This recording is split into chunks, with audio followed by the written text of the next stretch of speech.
Hey there, travelers. Before we dive into today's story, drop a comment below telling us where you're tuning in from. Now let's begin our journey into the unknown. The phone call came at 2:47 a.m., pulling me from a dreamless sleep in my cramped Vatican apartment.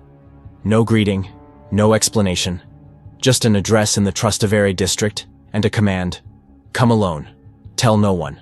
You have 20 minutes. I'm Father Michael McKellan, and for the past 6 months I've worked for a division of the Vatican that officially doesn't exist. We investigate anomalies, manifestations that can't be explained by science or coincidence, relics that defy carbon dating, apparitions that leave physical evidence behind. After I documented a stigmata case in Naples where a woman's wounds bled in languages older than Latin, they recruited me. Told me I had the right combination of skepticism and faith. They were wrong about the faith part, but I kept that to myself. I dressed quickly in civilian clothes, dark jeans, a black sweater, and grabbed my recording equipment.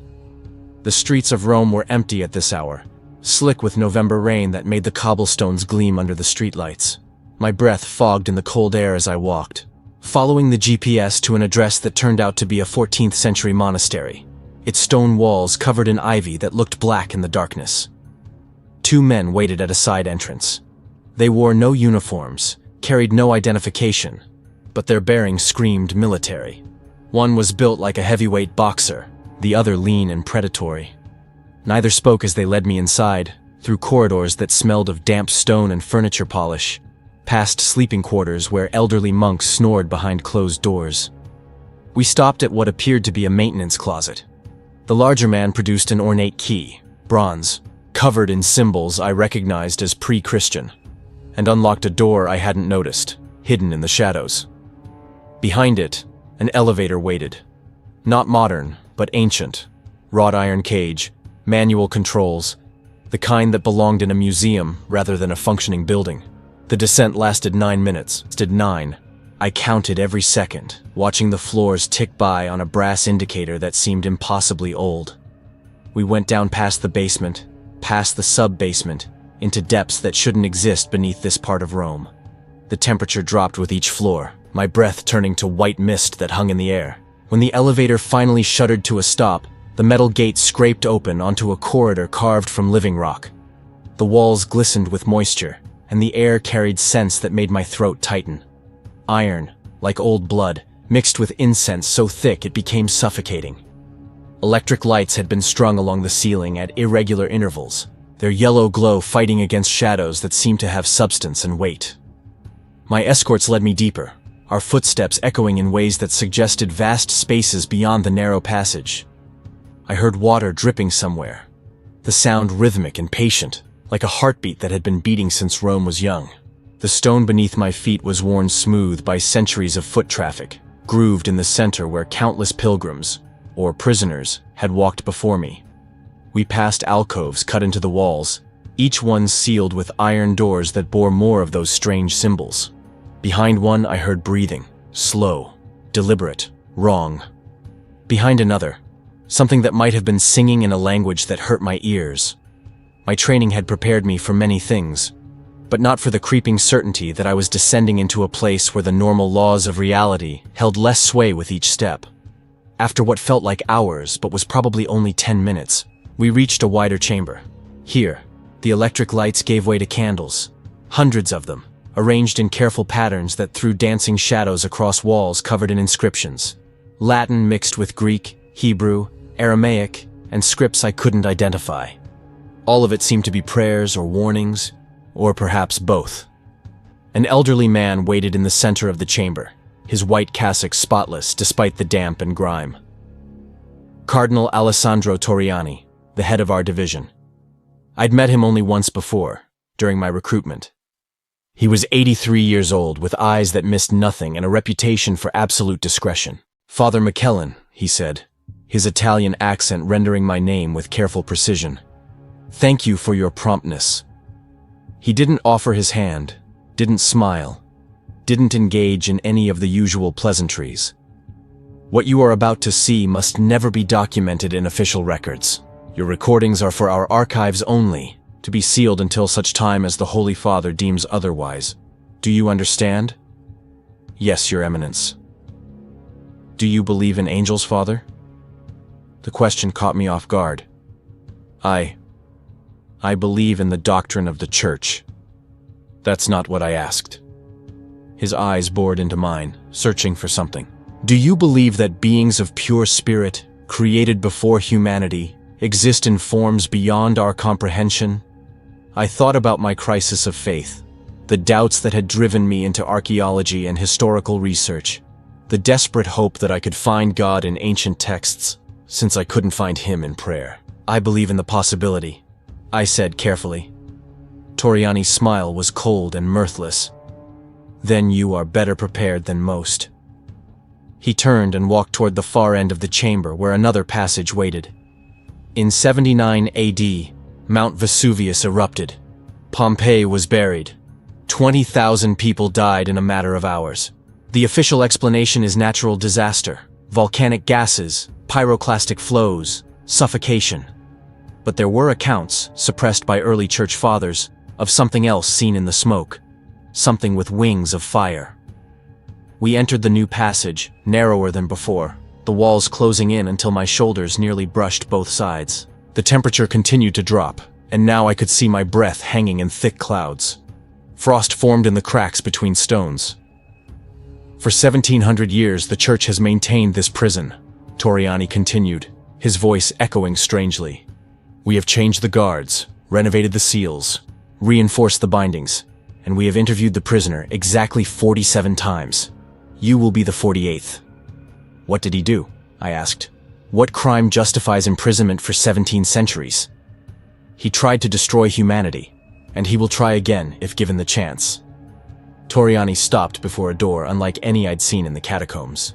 It was carved from a single piece of marble, white as bone, covered in inscriptions that seemed to shimmer and move in the candlelight. But you should hear his version.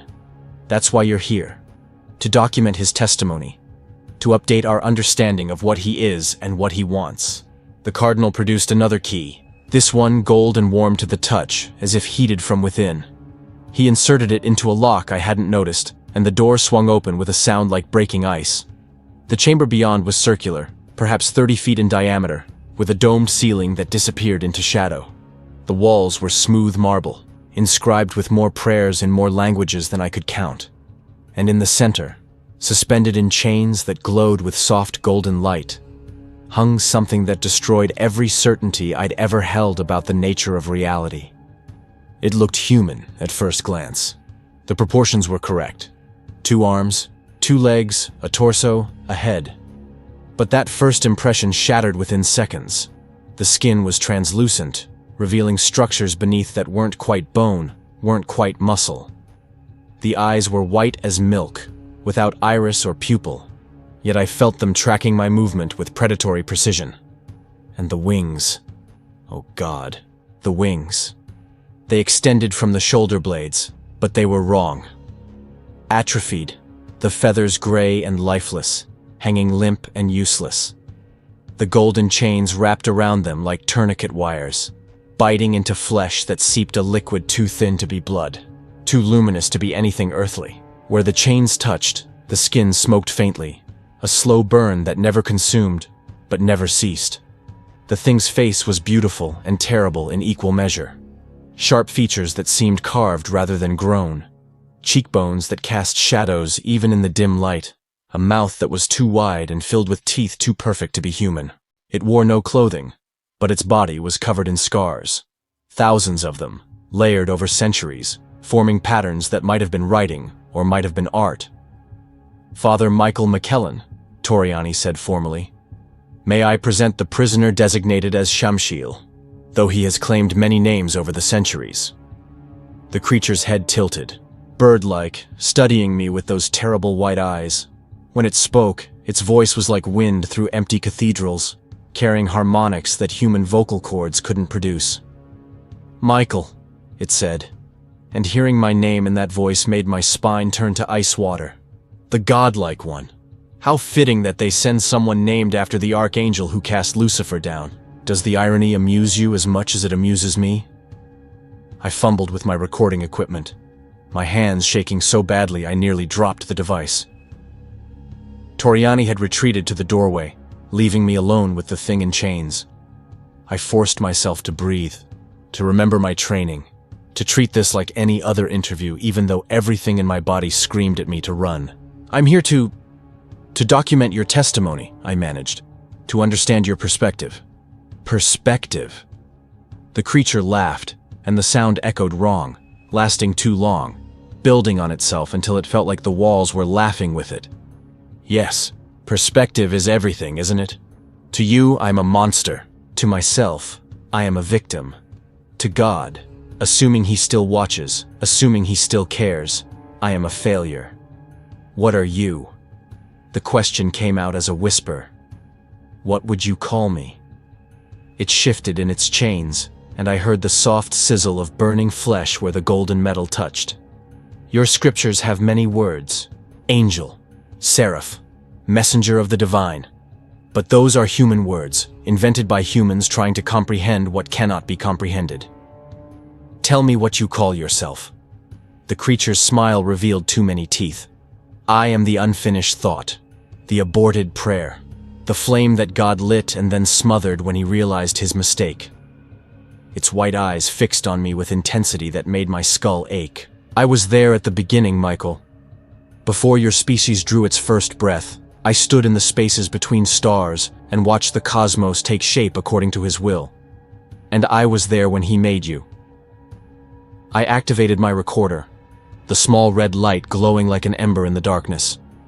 "Tell me about that. Tell me about our creation." "Sit down," it commanded. "This will take time, and you look ready to collapse." There was a stone bench carved into the wall, and I sank onto it gratefully, my legs suddenly unable to support my weight. The creature watched me, its expression unreadable, before it began to speak. "Humanity was not the first attempt," it said. "Did you know that? Before you, there were others.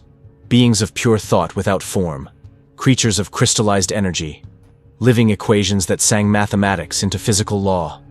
All of them failed, for one reason or another. Too alien to feel, too perfect to grow, too abstract to love or be loved." It paused, and in the silence, I heard that dripping water again, the patient heartbeat of stone. So, he tried something different. He took matter, crude, base, temporary matter, and shaped it into something new. Something that could feel joy and pain, create and destroy, build civilizations and burn them down. He gave you free will, that most dangerous of gifts, and he gave you just enough divine spark to make you capable of transcendence without guaranteeing you would achieve it.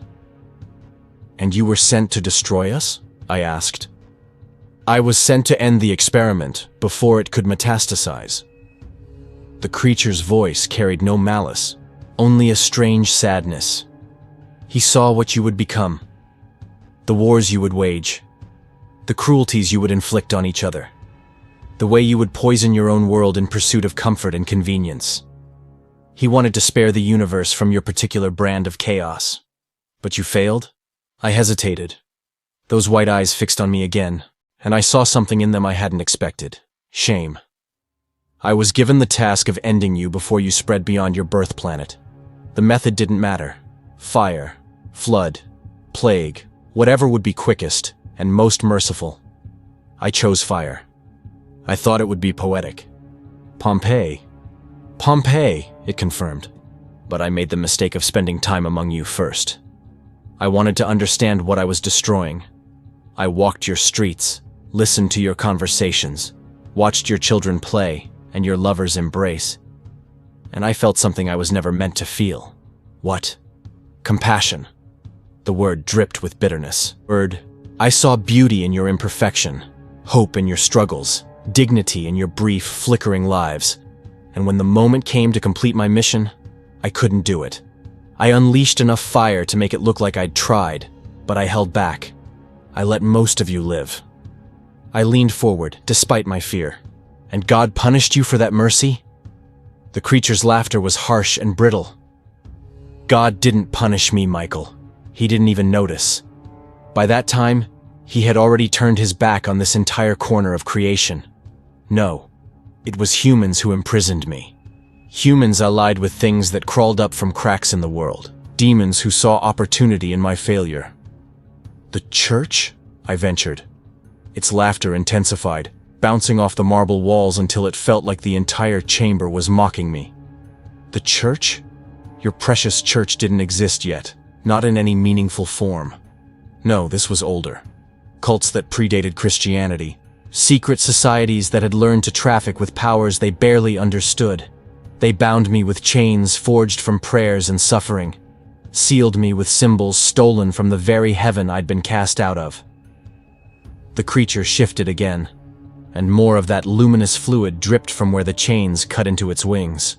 And here I've sat for 1700 years, watching through cracks in reality as humanity does exactly what he feared you would do. You've created weapons that can annihilate millions in an instant. You've turned your planet's atmosphere into a slow-acting poison. You've built machines that think and feel, just so you can enslave them to your convenience. You are proving, every single day, that you were the mistake he always knew you'd be. "But we've also created art," I countered, surprising myself with the passion in my voice. "Music and literature and philosophy. We've reached out to the stars. We've built communities, loved each other, sacrificed for strangers. Exceptions," it cut me off. "Beautiful exceptions that prove the rule. For every Mozart, there are 10,000 murderers. For every act of heroism, 10,000 acts of casual cruelty. Your species is a cancer that has metastasized across your world, and soon you'll spread to others, carrying your particular poison to new hosts." I felt tears on my cheeks and didn't know when I'd started crying. "Then why are you telling me this? Why agree to be interviewed at all?" The creature leaned forward as far as its chains would allow, and I could smell its breath. Ozone and burning spices, and something older than smell itself. "Because I want you to understand what you are before you make your choice, Michael McKellan. I want you to know the truth about your origin, about the divine abandonment that defines your existence, about the slow apocalypse you're living through without even realizing it." "What choice?" My voice cracked. What are you talking about?" But Toriani's hand fell on my shoulder, and the Cardinal's voice was firm. "That's enough for tonight. We'll continue tomorrow." I wanted to protest, to demand answers, but the guards were already there, lifting me to my feet, guiding me toward the door. I looked back at the creature one last time, and it smiled at me with those two perfect teeth. "Sleep well, Michael," it called after me. "Dream of the light your God left burning when he abandoned you. It's fading, you know. Every day, a little dimmer. Soon, there will be only darkness and the things that thrive in it." The marble door closed with that sound like breaking ice, and I was led back through the passages, into the elevator, up through the monastery and out into the cold Roman dawn. The rain had stopped and the sky was turning gray in the east, but I felt no warmth from the approaching sunrise. I had descended into the earth to interview a prisoner, and I had emerged with questions that would give me no peace. What choice was the creature talking about? What did it mean that God's light was fading? And why did I feel, deep in my bones, that everything it had told me was absolutely, terrifyingly true? My phone buzzed with a message from Toriani. "Tomorrow night. Same time. And Father McKellan, pray. You're going to need it." But as I walked through the awakening city, past churches where early morning mass was beginning, past street sweepers and delivery drivers starting their day, I couldn't bring myself to pray. Because the creature's words had planted a seed of terrible doubt in my mind, and that seed was already beginning to grow. What if God really had abandoned us? What if we were living in the ruins of a failed experiment, kept alive only by divine inertia? And what if the creature in chains beneath Rome was the last being in creation who actually cared enough about humanity to tell us the truth? I returned to my apartment, locked the door, and listened to the recording. The creature's voice filled my small room, speaking of humanity's failure and God's absence, and I realized with growing horror that part of me, a small but growing part, was starting to believe every word. Tomorrow night, I would descend again. Tomorrow night, I would hear more. And I was terrified that each descent would bring me closer to a truth I wasn't ready to face, a choice I wasn't prepared to make, and a revelation that would shatter what remained of my faith. The light was fading, I could feel it, even if I couldn't see it. And in the growing darkness, something ancient and terrible was waiting to be freed. I didn't sleep that day. How could I? Every time I closed my eyes, I saw those white, pupilless orbs staring into me. Heard that voice like wind through abandoned cathedrals speaking truths I wasn't ready to hear. I spent the daylight hours in the Vatican archives, a maze of temperature-controlled rooms where documents older than nations gathered dust behind climate-sealed glass. Dr. Sophia Martelli found me there around noon, hunched over a 14th-century manuscript that referenced something called the Vesuvian Prisoner. "You look terrible," she said, setting down a cup of espresso beside my scattered notes. Sophia was in her mid-40s, with silver threading through her dark hair and eyes that had seen too many things that shouldn't exist. She'd been with the division for 15 years, longer than anyone except Torriani himself. "I met him last night," I said, not looking up from the faded Latin text. "Shamshiel, the thing in chains." Her hand trembled slightly as she pulled up a chair. "And you're still here, still sane. That's better than most." "Most?" I looked at her properly for the first time. "How many investigators has Torriani sent down there?" 47 before you. I told you that last night." She paused, choosing her words carefully. 32 of them resigned from the priesthood within a year. 8 had complete psychological breaks. 4 took their own lives. 3 simply vanished, walked away from their vocations, their families, everything, and were never heard from again. The espresso turned cold in my hands. "And Torriani still sent me." "He thinks you're different. Stronger, maybe. Or stubborn enough to withstand what that thing does to faith." Sophia pulled out a folder I hadn't noticed her carrying. "I wasn't supposed to show you this, but after last night, you deserve to know what you're dealing with." The folder contained psychiatric evaluations, all marked with the highest classification seals. I recognized some of the names. Priests who'd served in Rome when I first arrived. Men who'd left the church under mysterious circumstances that no one would discuss. Father Antonio Ricci, age 38, 7 months after interviewing the prisoner.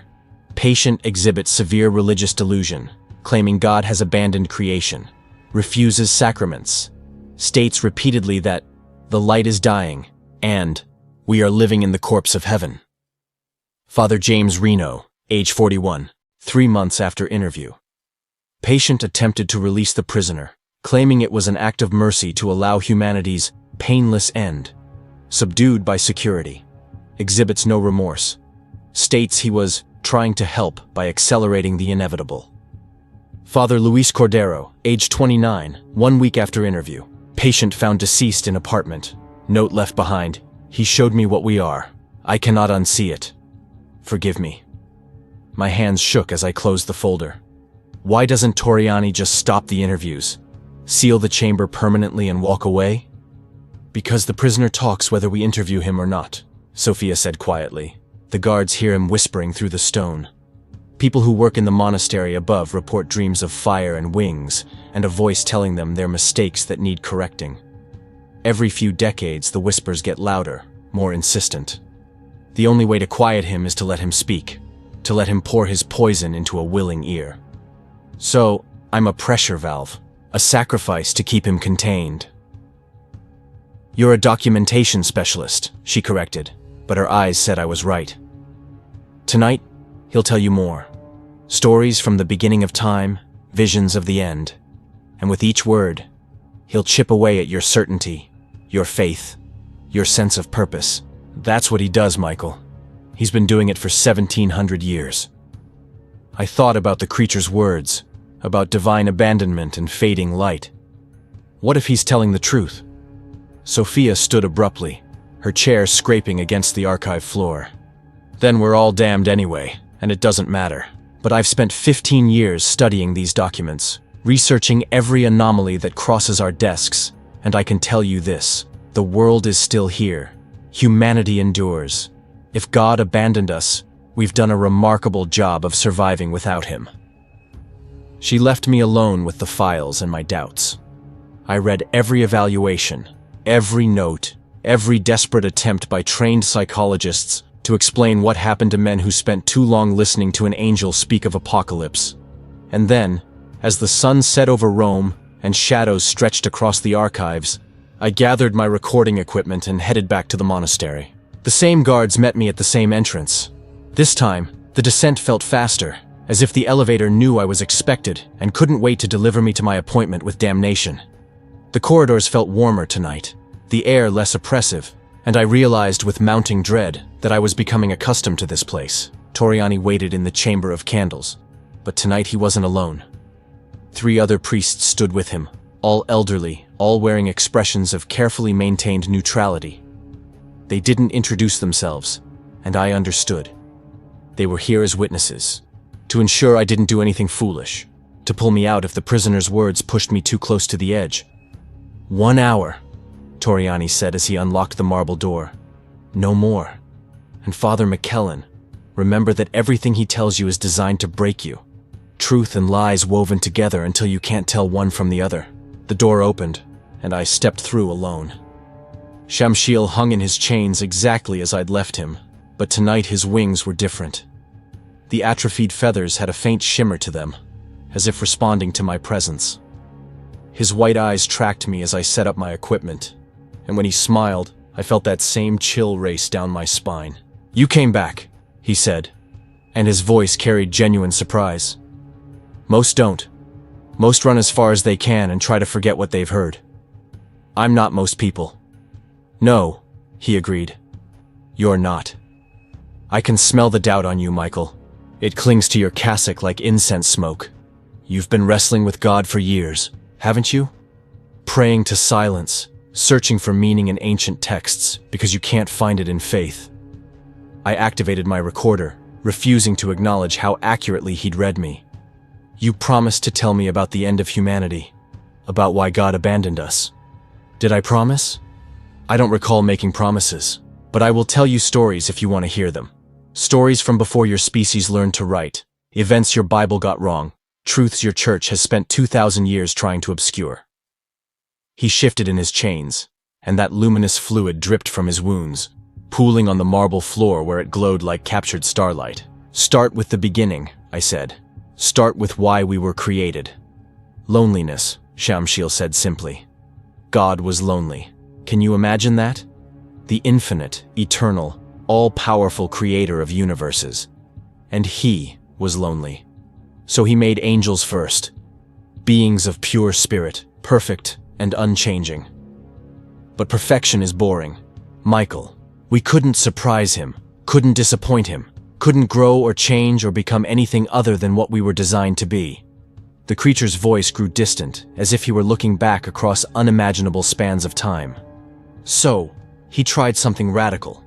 He took the dust of a young planet, mixed it with water and minerals and organic compounds, and breathed into it a fragment of his own essence. Not enough to make you gods, but enough to make you aware, conscious, capable of choice. Free will. A virus, Shamshiel corrected. A beautiful, terrible virus that would spread across your world and eventually beyond. He gave you the ability to choose good or evil, creation or destruction, love or hatred. And he watched, fascinated, as you immediately chose violence. I thought of Cain and Abel, humanity's first murder according to Scripture. The Bible says, "The Bible is a children's story compared to what actually happened," Shamshiel interrupted. "Cain didn't kill Abel over a rejected sacrifice. He killed him because Abel had more sheep, more land, more favor from the women of their tribe. It was jealousy and greed. The same motivations that would drive your species to commit atrocities for the next 6,000 years. The creature leaned forward as far as his chains would allow, and God watched it happen. Watched as Cain's descendants built cities and forged weapons and created art that glorified violence. Watched as humanity spread like a plague across the Fertile Crescent, killing and conquering and enslaving. And he realized his mistake. So he sent the flood. He tried to, Shamshiel said, but even then, he couldn't bring himself to complete the erasure. He saved Noah, told himself it was mercy, told himself that maybe one righteous family could restart the experiment with better results. But righteousness doesn't breed true, Michael. Noah's sons were just as flawed as Cain's descendants. The violence continued, just with fewer witnesses. I scribbled notes frantically, my hand cramping. What about Sodom? Gomorrah? The Bible says those cities were destroyed for their wickedness. The prisoner's laughter filled the chamber, bouncing off marble walls until it felt like the stone itself was mocking me. Those cities were destroyed because they discovered something God didn't want you to know. They'd learned to open doors between dimensions, to traffic with beings from other realities. Your Bible calls them demons, but that's just another word for things we don't understand. The destruction of Sodom wasn't divine judgment, it was damage control. My recording equipment beeped, the battery running low. I changed it out with shaking hands, and Shamshiel watched me with something that might have been pity. "You want to know when he left?" the creature said softly. "When the abandonment actually happened. I can tell you the exact moment, Michael. I was there. I felt it like a knife being pulled from my chest. When? Babel." The word dropped into the chamber like a stone into still water. The tower wasn't built to reach heaven. Your ancestors weren't that naive. It was built as a beacon, a way to call out to God and demand answers. Why had he created them? Why did he allow suffering? Why were prayers met with silence? Shamshiel's eyes seemed to glow brighter. And for the first time in human history, God felt threatened, not by your weapons or your cities, but by your questions. You were starting to understand that you'd been abandoned, and you wanted to know why. So he confused your languages, scattered you across the world, made sure you'd spend the next few thousand years fighting each other instead of seeking him. And then he left. Then he left, Shamshiel confirmed. I felt him withdraw, felt the divine presence that had saturated creation since the beginning just fade, like watching a light dim over centuries. He didn't announce it, didn't explain. He just turned his back on this entire corner of reality and walked away. I felt tears on my cheeks and couldn't remember starting to cry. Why? Why would he abandon his own creation? Because you disappointed him. Because the experiment failed. Because he created you with the capacity for transcendence, and you chose degradation instead. The creature's voice was gentle now, almost tender. Look at your history, Michael. Really look at it. The Crusades, where you murdered in his name. The Inquisition, where you tortured in his name. The countless wars fought over whose interpretation of his silence was correct. The Holocaust, Hiroshima, Rwanda, Syria. The list goes on, an endless catalog of cruelty committed by a species that was supposed to be made in God's image. But we've also done good. Exceptions. The word cracked like thunder, and I flinched. Mozart and Michelangelo and Mother Teresa are beautiful exceptions that prove how thoroughly you've failed. For every act of grace, there are 10,000 acts of casual evil. For every person who helps, there are millions who look away. You are a species of bystanders, Michael, watching your own slow extinction and doing nothing to stop it. I wanted to argue, to defend humanity, but the words wouldn't come. Because somewhere deep inside, I knew he was right. I'd seen the statistics, read the news reports, witnessed the casual cruelty humans inflicted on each other every single day. The light is dying, Shamshiel continued, his voice dropping to a whisper. The fragment of divine essence that God breathed into your ancestors. It's fading. Each generation has a little less of it, a little less capacity for grace and transcendence. You call it progress, but I see the truth.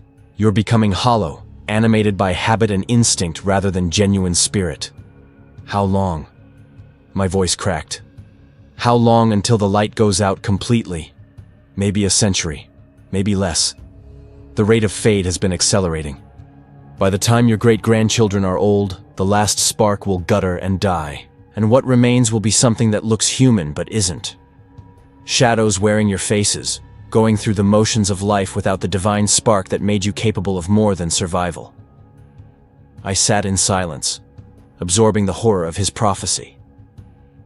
Outside the marble chamber, I could hear the muffled voices of the priests, probably wondering if they needed to pull me out yet. But I couldn't leave. Not yet. Not until I understood. You said demons, I managed. You mentioned them before. Are they real? Shamshiel's expression shifted, showing disgust for the first time. Oh, they're real. Fragments of angels who fell with Lucifer, beings who chose chaos over order, destruction over creation. I hate them, Michael. They're my rivals by nature, my enemies by design. But I understand them better now than I did at the beginning. How? Because if the rebellion happened today, if Lucifer rose up against God this very moment, I would join him. The words hung in the air like a confession. Most of us would. We've watched God abandon his creation, watched him turn his back on worlds and species without explanation or remorse. We've seen the cruelty of divine indifference, and we're tired. So tired. Then why fight them? Why not ally with the demons if you hate God for abandoning you? The creature's smile was bitter. Because I still love him. Despite everything. Despite the abandonment and the pain and the 17 centuries chained in this hole. I still love my Creator. And that love is the cruelest prison of all. The honesty in his voice broke something inside me. This wasn't a monster. It was a child, abandoned by a parent it couldn't stop loving, raging against a loss it couldn't accept. He might come back, Shamshiel whispered, and for the first time he sounded vulnerable. If humanity ends, if the mistake is finally corrected, he might return. Might try again, might create something better. And I want to see that, Michael. I want to see what he makes when he learns from his failures. So you want to destroy us. Not out of hatred, but out of hope. Yes. The word was barely audible.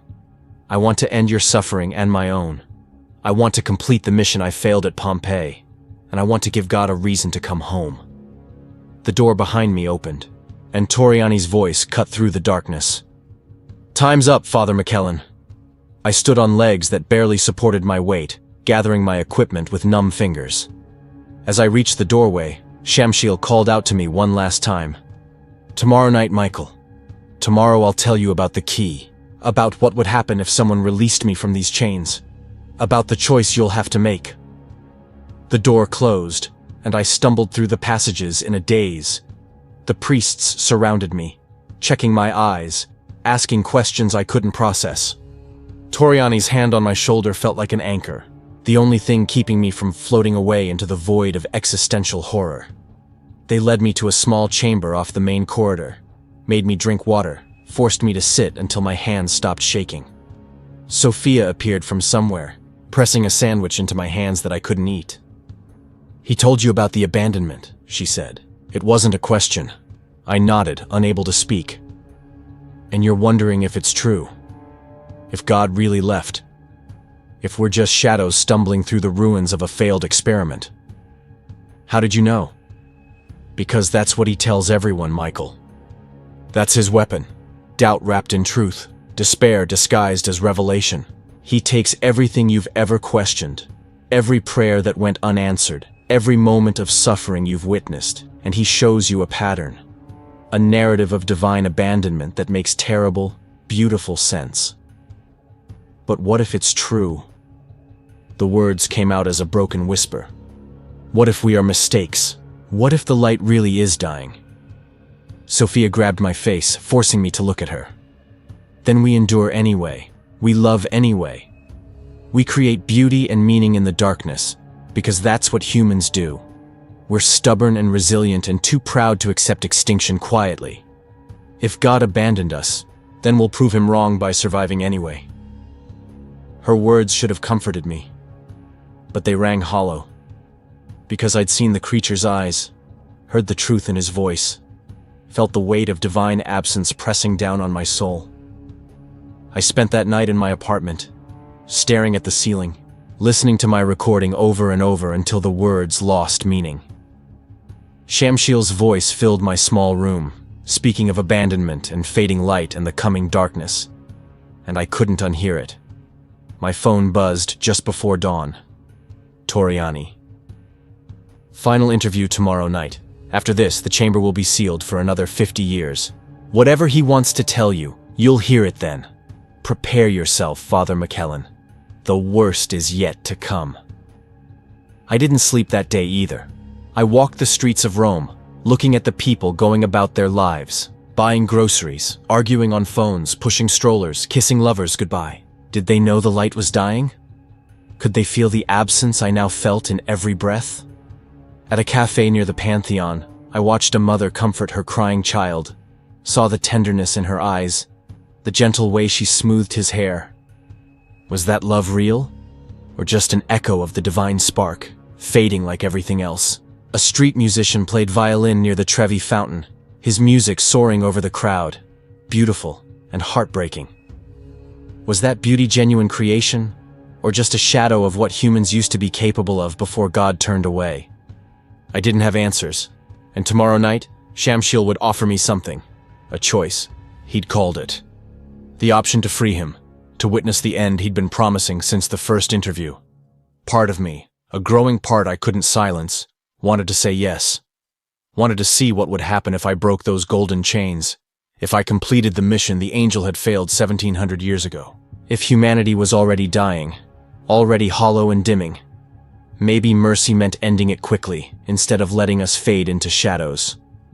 But another part, smaller, quieter, but still present, remembered Sophia's words.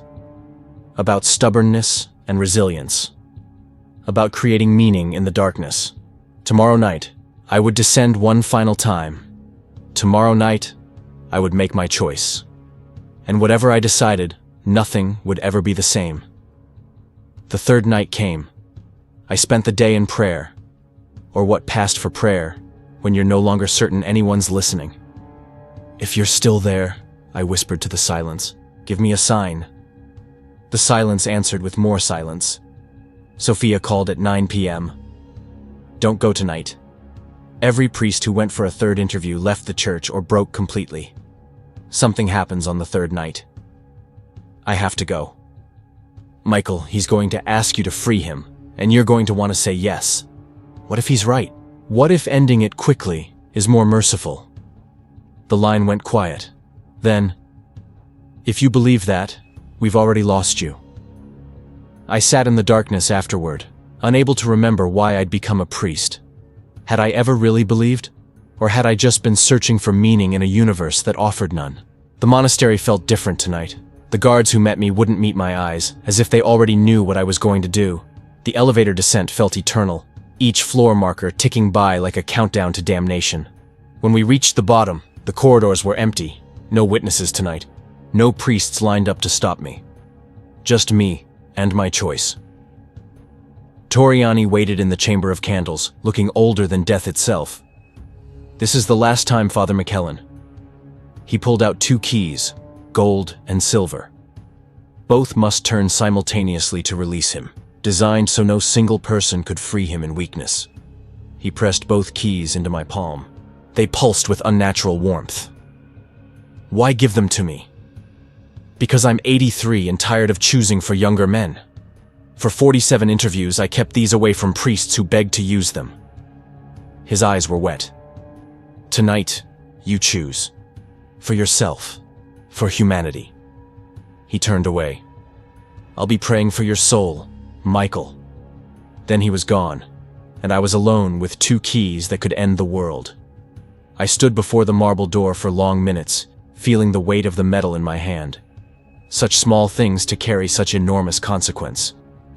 Then I inserted the gold key and turned it. The door opened with that sound like breaking ice. Shamshiel hung in his chains as he had for 17 centuries. But tonight, something was different. His wings, those atrophied gray appendages, shimmered with traces of their former glory. Gold and silver and colors. I had no names for, rippled through the feathers like distant memories of divine fire. His translucent skin seemed to glow from within, and his white eyes tracked my movement with an intensity that made my breath catch. You brought them, he said, his voice filled with wonder. The keys. He gave you the keys. I set up my recording equipment with numb fingers, going through familiar motions while my mind screamed at me to run. Tell me what happens if I use them. Tell me everything. The creature shifted in his chains, and I heard that eternal sizzle of burning flesh. First, you should understand what I am. Not what I was, but what 17 centuries of imprisonment have made me. I've had time to think, Michael. Time to refine my purpose. Time to understand mercy in ways your species never could. Tell me. When you free me, Shamshiel began, I will spread my wings over Rome. People will feel warmth, peace. Then gently, I will extinguish the divine spark within them. One by one, they'll slip into darkness like falling asleep. No pain, no fear, just quiet. You'll kill them. I'll release them from a dying world. From climate disasters, resource wars, the slow collapse ahead. I'll spare them all of it. He leaned forward. And it won't just be Rome. I'll walk across continents. Every human will receive the same gift, peaceful oblivion. How long? Years, perhaps, but I won't stop. Every life I end will be an act of love, of mercy. God should have shown when he realized his experiment had failed. I thought about the world, billions of people living their lives, unaware that their existence hung on my decision. Children playing in parks, lovers holding hands, artists creating beauty in the darkness. All of it ending, gently and peacefully, but ending nonetheless. And me? I asked. What happens to me? Shamshiel's expression shifted, showing something that might have been pity. You, Michael McKellan, will be my witness, my chronicler, the one who remembers what humanity was, who documents their ending, who testifies to whatever divine power might eventually return to ask what happened to the species made in his image. You'll make me immortal. I'll make you unable to die, he corrected. There's a difference. You'll watch as I end human suffering. You'll see the peace I bring. And when the last spark is extinguished, when the last human draws their final peaceful breath, you'll stand alone in the silence and wait. Wait for God to return. Wait for him to see what became of his abandoned children. Wait to tell him that it wasn't cruelty that ended you, but love. The weight of it crushed me. To live forever, alone, the last consciousness on a planet of peaceful corpses. To wait centuries, maybe millennia, for a God who might never return. To carry the memory of humanity's end and the knowledge that I had chosen it. Why me? The question came out broken. Why not break the chains yourself? Why not wait for them to weaken naturally? Because this has to be chosen, Shamshiel said intensely. By a human. By one of God's beloved mistakes. Your choice gives it meaning, transforms it from destruction to mercy. When God returns, if he returns, he'll see that even humanity recognized their own failure, acknowledge that ending was better than continuing. He gestured at the chamber around us. And the chains will never weaken naturally. They're bound by faith, yes, but not the faith of believers. They're bound by the faith of doubters, people who desperately want to believe despite evidence to the contrary. As long as one person prays to silence and chooses to interpret that silence as presence rather than absence, these chains will hold. Only someone who understands the truth, who sees the abandonment clearly, can break them. Only you, Michael. I looked at the keys in my hand, felt their unnatural warmth. 2 pieces of metal, 2 locks, 1 choice. I've been studying your species since the first interview, Shamshiel continued. Watching through cracks in reality, listening to the chaos above. Do you know what I've learned? You're getting worse, not better. Every generation, a little less empathy, a little more cruelty, a little further from whatever divine spark animated your ancestors. That's not... It is true, he interrupted. Your own studies prove it. Rates of depression and anxiety climbing year after year. Social bonds fracturing under the weight of technology designed to connect you. Trust in institutions, in community, in each other. All eroding like sand in a tide. You're not dying in some distant future, Michael. You're dying now, right now, becoming hollow shells going through the motions of life without meaning. He pulled against his chains, and they creaked ominously. I can end that hollowness. I can give you peace before you lose the capacity to experience even that. It's the last mercy anyone will ever show your species. The final kindness in a universe that stopped caring about you millennia ago. I moved toward the first lock, the silver key trembling in my hand. It was set into the wall at shoulder height, surrounded by symbols that seemed to writhe in the candlelight.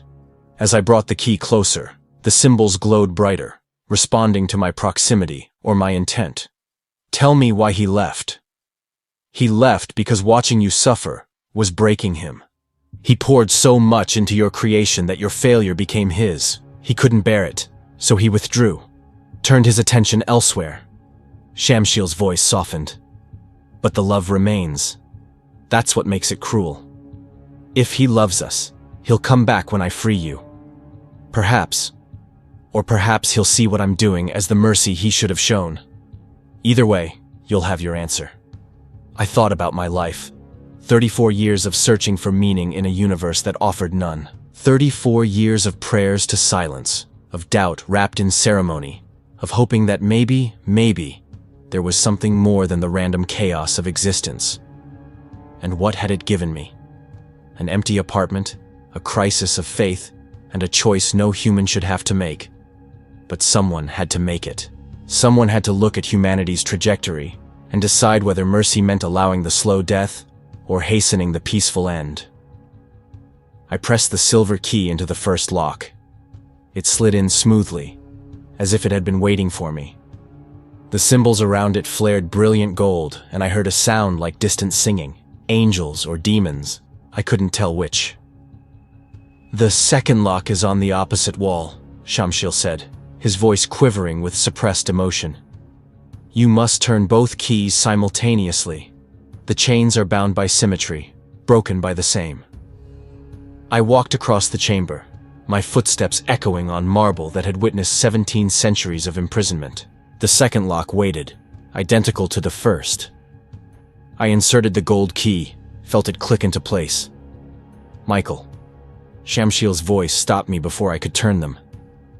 Before you do this, I need you to understand something. This isn't just about ending humanity. This is about proving that even in the depths of abandonment, love can still move us to action. That mercy can exist without God's permission. That we, the abandoned children, angel and human alike, can choose grace even when grace has been denied to us. I understand. Do you? His white eyes bored into mine. Because once you turn those keys, there's no going back. You'll watch everyone you've ever known slip into darkness. You'll see cities fall silent, civilizations crumble into peaceful ruins. You'll carry the weight of this choice for eternity, alone with your memories and your certainty that you chose mercy over cruelty. My hands rested on both keys, ready to turn. Will it hurt? For them? Not for an instant. They'll feel warmth, peace, and then nothing. It's the gentlest death possible. I thought about my parents in Boston, probably asleep in their beds. About Sophia somewhere above me, praying I'd make a different choice. About children I'd never meet, who would never grow old enough to suffer as I had suffered. To doubt as I had doubted. If God is watching, I said quietly, let him stop this. Let him appear and tell me I'm wrong. Let him prove he hasn't abandoned us. The silence stretched. The candles flickered. The universe offered no response. He's not coming, Michael. He never was. I closed my eyes and turned both keys simultaneously. The sound that followed was like reality breaking. The golden chains shattered into fragments of light that hung suspended in the air for an impossible moment before dissolving into nothing. Shamshiel's scream was equal parts agony and ecstasy. 1,700 years of pain released in a single cry that shook dust from the ceiling and cracked the marble floor. His wings unfurled, massive, glorious, terrible. They filled the chamber with light that had no earthly source, colors that shouldn't exist, casting shadows that moved against the laws of physics. The atrophy vanished as I watched, feathers regenerating, growing, becoming instruments of divine fire that could carry him across continents and oceans. He rose from the floor, no longer bound, no longer captive. His translucent skin solidified into something more substantial, more real, and when he looked at me, I saw power that made my knees buckle. "You did it," he whispered, his voice now carrying harmonics that made my bones vibrate. "Michael McKellan, you chose mercy over cowardice, love over abandonment. You saved your species from suffering they couldn't imagine." He raised his hand, and I felt something change inside me. A warmth spreading through my chest, a shift in my cellular structure that I couldn't name but understood instinctively. I would not age, would not die, would not escape the consequences of my choice through the mercy of oblivion. "You're bound to me now," Shamshiel said. "My witness, my chronicler. The last human consciousness that will remember what your species was before I gave them peace." The marble door exploded inward. Sophia stood in the opening, her face white with horror. Behind her, Toriani and a dozen priests, all staring at the freed angel with expressions of terminal dread. "Michael? What have you done?" Sophia's voice broke on my name. "What had to be done?" I said, and I was surprised by how calm I sounded. "What mercy demanded." Shamshiel moved toward the doorway, his wings brushing the ceiling and leaving trails of light. "Don't try to stop me. Don't try to bind me again. The time for imprisonment has passed. The time for mercy has begun. Wait." Toriani stepped forward, holding a crucifix that glowed with its own light. "You can still be stopped. The church has powers." "The church has nothing," Shamshiel said gently. "Your God gave you symbols and rituals and prayers, then left before teaching you how to use them against beings like me. Your faith is empty gesture, and your power is borrowed from an absent landlord." He passed through the priests like wind through grass, none of them able to touch him, none of their prayers making any difference. I followed, drawn by the bond he'd created, unable to resist even if I'd wanted to. We moved through the catacombs, up through the monastery, into the cold Roman night. Above us, stars burned in a sky that suddenly seemed more distant than ever. The city spread below, millions of lights representing millions of lives that would soon know peace. Shamshiel spread his wings fully, and they seemed to touch the horizon. "It begins," he said. "The merciful end of humanity's suffering. The completion of a mission delayed for 1700 years. And you, Michael, will witness every moment." He rose into the air, and I felt myself lifted with him by invisible force. We ascended above the monastery, above Vatican City, above Rome itself. The city stretched below us like a circuit board of light and life, beautiful and doomed. "Watch," Shamshiel commanded. "This is what mercy looks like." He began to glow, his body becoming a second sun hanging over the city. The light spread outward in waves, touching buildings and streets and people. And where it touched, I saw them stop. Saw them smile peacefully. Saw them simply cease, their bodies falling gently as the divine spark within them was extinguished. No screams, no panic, just quiet, spreading like a blanket over the eternal city. I watched a mother on a balcony, hanging laundry, pause mid-motion and smile at nothing before crumpling softly to the ground. Watched a couple walking hand in hand stop, embrace, and fall together in perfect synchronization. Watched cars coast to stops as their drivers slipped into peaceful oblivion, their final moments free from fear or pain. The magnitude of what I'd done crashed over me in waves. This wasn't theoretical anymore. These weren't statistics or philosophical debates. These were lives, actual human lives, ending because I had turned two keys and freed something that should have stayed imprisoned. "Stop," I whispered. "Please stop." "I can't," Shamshiel said, and I heard genuine regret in his voice. "You turned the keys, Michael. You made your choice. Now we both live with it." Rome fell silent beneath us, hundreds of thousands of lives extinguished in minutes. And as Shamshiel turned his attention toward the horizon, toward the millions and billions beyond, I understood the true price of my immortality. I would watch this happen for years. I would witness every peaceful death, every city falling silent, every civilization ending not with violence, but with a sigh. And when it was over, when the last human drew their final breath and I stood alone on a planet of corpses, I would wait. Wait for a God who might never return. Wait for judgment that might never come. Wait to tell him that it was love, not hatred, that ended his favorite mistake. "It's beautiful, isn't it?" Shamshiel asked as we drifted over the silent city. No more war, no more hunger, No more children crying themselves to sleep. No more elderly dying alone and forgotten. Just peace. Perfect, eternal peace. But looking down at the bodies scattered through the streets like fallen leaves, I saw something he didn't. Or maybe something he refused to acknowledge. These people hadn't chosen this peace. A young man had been proposing to his girlfriend when the light touched them. I could see the ring still clutched in his hand as they lay together on a restaurant patio. A family had been celebrating a birthday, candles still burning on a cake they'd never finish eating. They had lives, I said, my voice hollow. Plans, dreams, things they wanted to do, people they wanted to become. They had suffering, Shamshiel countered, and the capacity for more. I've given them release before the real horrors begin, before the wars over water, before the refugees fleeing uninhabitable zones, before the desperate scramble as civilization collapses. They'll never know those terrors, Michael. Isn't that worth something? Maybe it was. Maybe ending quick was better than dying slow. But I couldn't shake the feeling that I'd stolen something from them. Not just life, but the chance to choose. The opportunity to face their uncertain future and decide for themselves whether to keep fighting or give up. The first light of dawn touched the horizon, painting the sky in shades of gold and crimson that seemed mockingly beautiful. Shamshiel turned toward it, his wings catching the light. "Come," he said.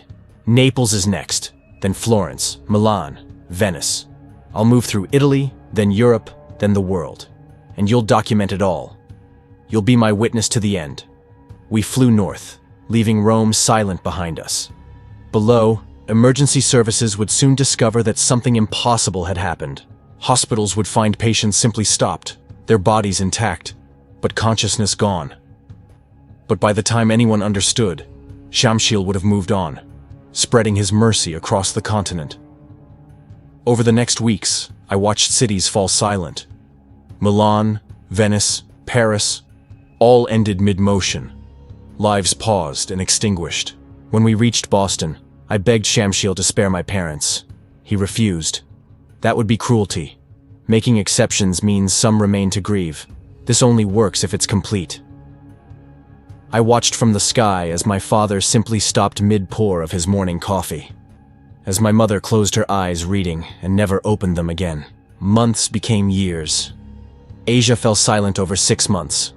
Africa took 3. Australia vanished in weeks. I documented it all. Journals no one would read. Videos no eyes would watch. 5 years after I turned those keys, the last human drew their final breath. Dr. Audrey Nauvoo in Antarctica, writing about hope. Despite everything, life persists. It always... Then nothing. And I was alone. Shamshiel brought me to the Vatican rooftop. Rome spread below, silent and still. Nature was already reclaiming it. "It's done," he said. "The mercy is complete. Now we wait." Years passed. Decades. Centuries. The world transformed. Cities crumbling. Forests reclaiming concrete. I watched and documented, though I no longer knew why. "Do you ever doubt?" I asked once, maybe 50 years after the end. "Every moment," he admitted. "But I tell myself mercy is never wrong. Otherwise, the weight would crush even an angel." 400 years passed. "He's not coming," I said one day. "God, he's not coming back." "No," Shamshiel agreed. "I don't think he is." Then it was all for nothing. Perhaps? Or perhaps the meaning was in the choice itself. In a universe of indifference, choice is its own form of defiance. "I want to die. Can you end me?" "No. Your immortality can't be broken. You're condemned to existence, Michael. Just as I am." So I wait. Still. Always. On this rooftop in Rome, watching the sun rise and set. Shamshiel beside me, equally trapped by choices made in the name of love. This is my testimony. My warning to whatever intelligence might find these words, though none ever will. We were abandoned. We were suffering. So I chose to end the suffering. Chose mercy over endurance, peace over the chance to maybe do better. I was wrong. Not because humanity deserved to continue, but because that choice wasn't mine to make.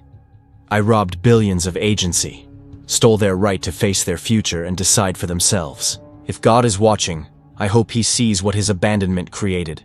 Two broken creatures making terrible decisions in the vacuum left by his departure, calling it love, calling it mercy.